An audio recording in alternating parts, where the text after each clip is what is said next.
Hi everyone, I'm Josh and this is Josh Wright Piano TV. Today I wanted to talk about tricky stretched out passages and how we can more easily get around those. A classic example is this Chopin D-flat major nocturne.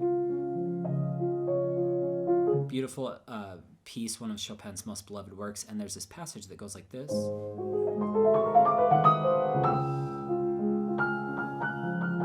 Let's do that again. And I'll do it slowly. I see a lot of students go rather than there. That's where the beat comes, or where the left hand comes. So.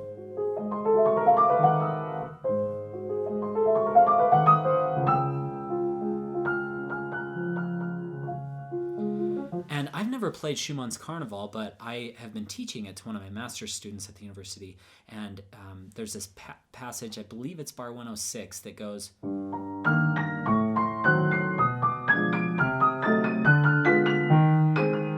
Okay, so getting around that... Let's see. Yeah, there we go.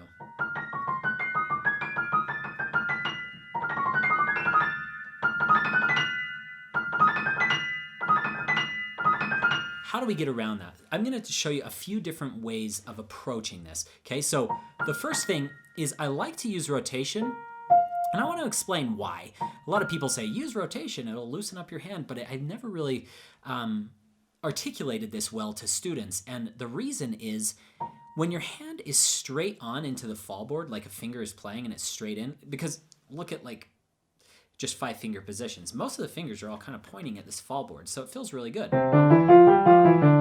But as soon as I ask you to do, a lot of students will try to just do it without much rotation.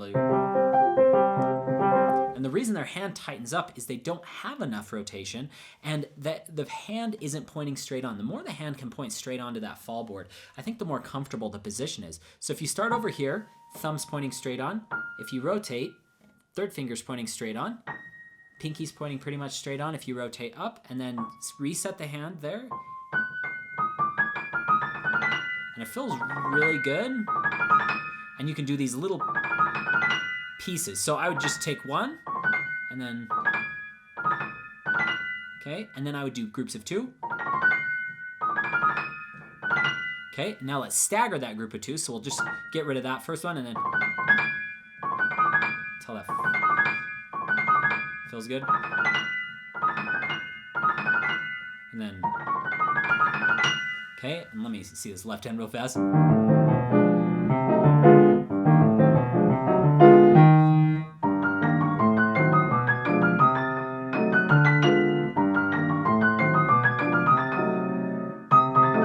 Okay, I'm still feeling a little bit anxious about performing that right in front of you guys, just on the spot in tempo. So what I would do, and if stuff's just not working for you, what I would do next is practice backwards throughout the passage by group. So I go,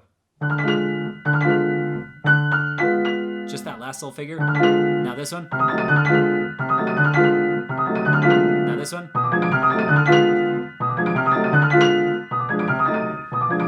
So that feels good.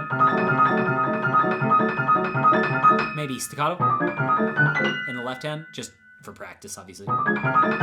Okay, and then here. So that feels good. I'm using 2-1-3-5. If you have small hands, you might need to use 2-1-2-5, but I think the 3 is a lot more comfortable. Okay, and then. Ah, it's feeling good.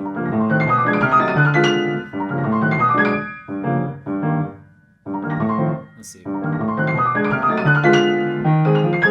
That feels good. So.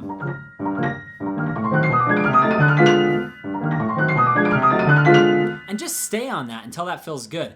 And if it's still not working well, you can do 2 notes. You could do those 2 notes and then slowly erase that gap. Until that feels good, and then until that feels good. And then pretty soon, that feels really nice. So I hope today's video can help you think about how rotation can be used to ease the burden, to reduce tension in your playing, and also how organizing things in groups and working in tiny sections, both forwards and backwards in different clumps, and staggering those clumps, as you saw me do, can greatly enhance the efficiency of your practice. I don't pretend on this channel that I have all the secrets. I'm always learning new things, but I do know that efficient practice gets you to that place a lot faster. So if you just drill this indefinitely, one day you'll get it. Just like maybe one day I'll get that etude. I'm still thinking of new ways to practice it. It's still so difficult. But eventually you'll be able to play it. But if you do what I just told you with this passage, you noticed I couldn't play that for you guys just 5 or 6 minutes ago. And I'm not faking this. I didn't practice that before and like fake like, oh, here's how it gets good. I was showing you in real time how I'd work through something. You saw how fast that came.